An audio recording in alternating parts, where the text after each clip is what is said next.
in the last couple of days, it's been revealed that the WSL clubs will be holding a vote on whether relegation from the top tier should be scrapped. Yes, gone.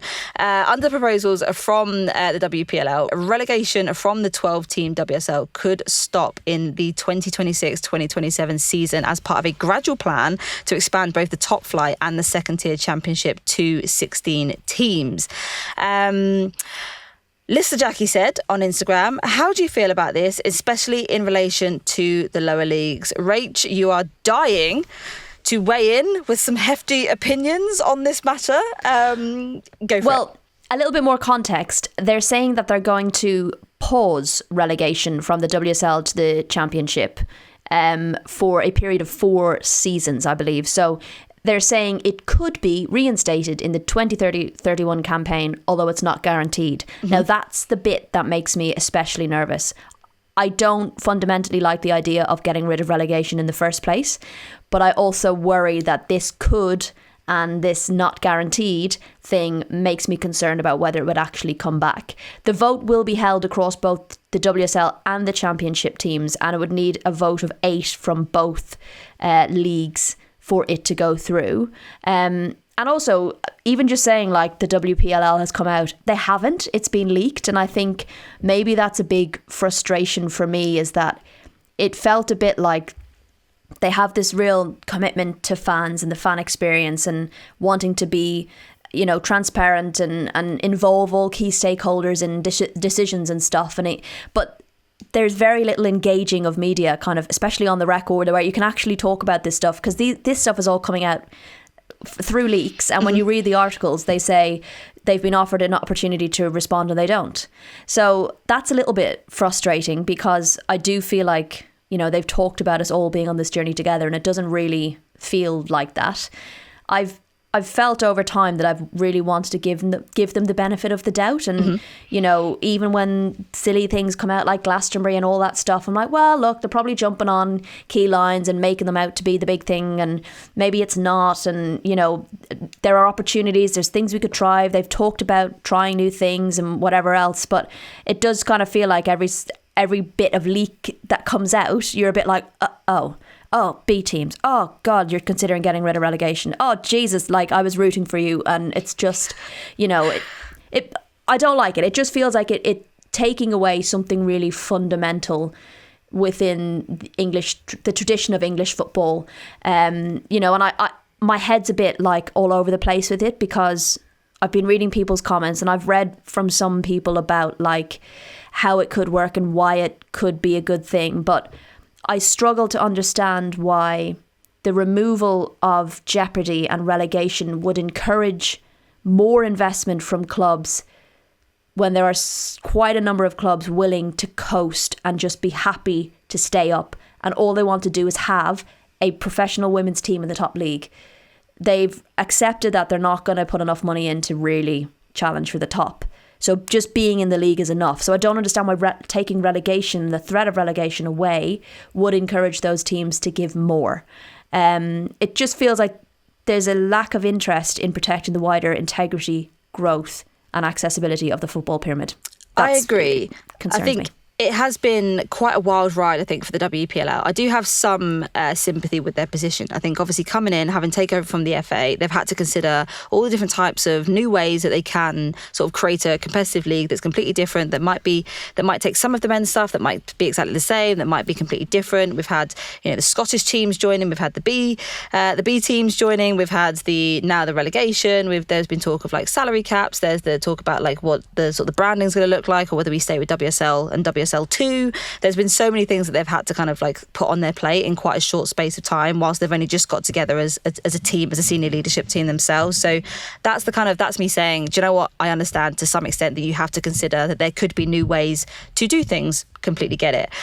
Relegation, or the scrapping of relegation, there's not a part of me that kind of feels like it would be positively impactful to the league. I think when you create a situation in which there are clubs who can continue to, you know, not invest, to not have a decent infrastructure, to do whatever they want with the women's teams, and then there's like no consequences to that, it doesn't make any sense. The other side to it is that there are clubs in the competition, I suppose, who would benefit from at least having that consistency, because there is a bit of a drop-off in terms of the revenue that you get from being in the WSL and the revenue you get from the Championship. So I suppose if you have that longevity of knowing that you are going to be in the WSL for, 3-4 years time at least, then you can at least budget for that and make there's the benefit, I suppose, of having the revenue, of having more attendances, of having things like that, rather than you're struggling as a Leicester or a Bristol City to kind of keep in this position, and then at any moment you could drop down to the Championship and the revenues are even less than they were before. So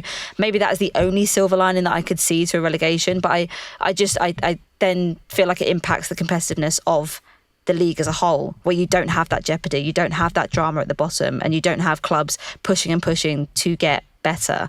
I'm not a fan. I'm not a bloody fan, is what I am. And just some of the things you touched on there about wanting to try new things and look at different ways. And when you look at what's been done so far, the same sponsors are still the sponsors. It's just been extended. The same broadcasters are still the broadcasters. It's just been Subway. Come on, a bigger the new guys. Extended broadcast deal, and then to then be talking about reaching out to kind of Premier League clubs to kind of work out what their interest might be in setting up a women's team.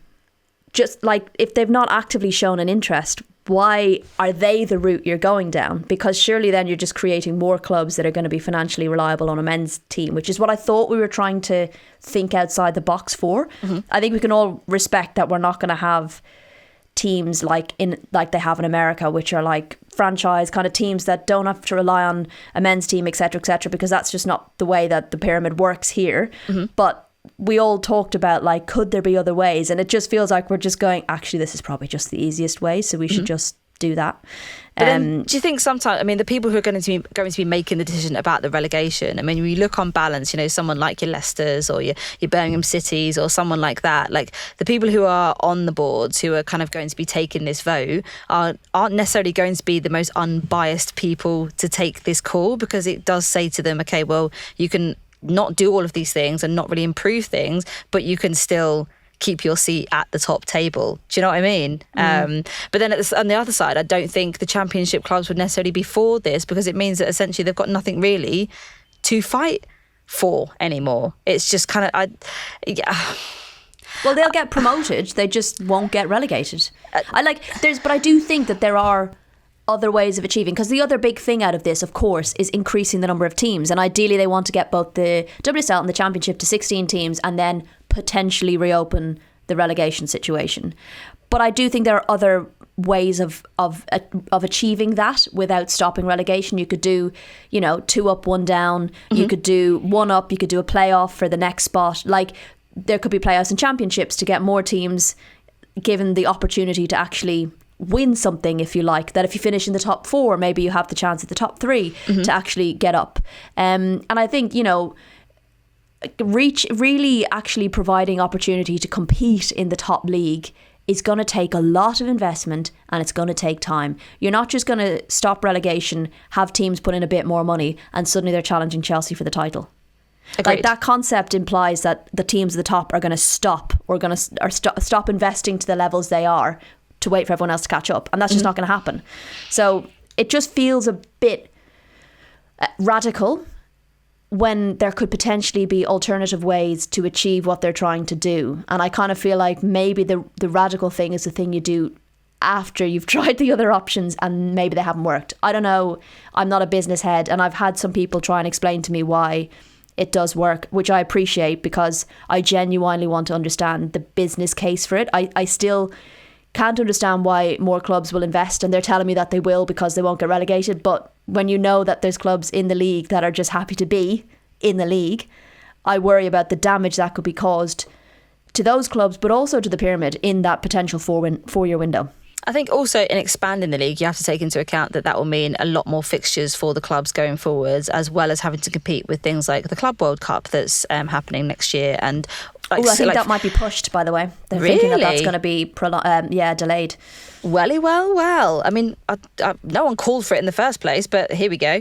But in the same breath, I think we do also need to think about things like fixtures, scheduling, player loading, and things like that. So I think there's more things that also play into, the expansion, I suppose, of the WSL, which I am on balance for, but the relegation side, probably not. And I'm also all for thinking about radical ideas, tabling radical ideas and discussing them, because you can't rule them out if you don't talk about them. Mm-hmm. But I think with a lot of these things, like the B teams and the potential pausing of relegation, they always seem quite far down the line by the time they come out.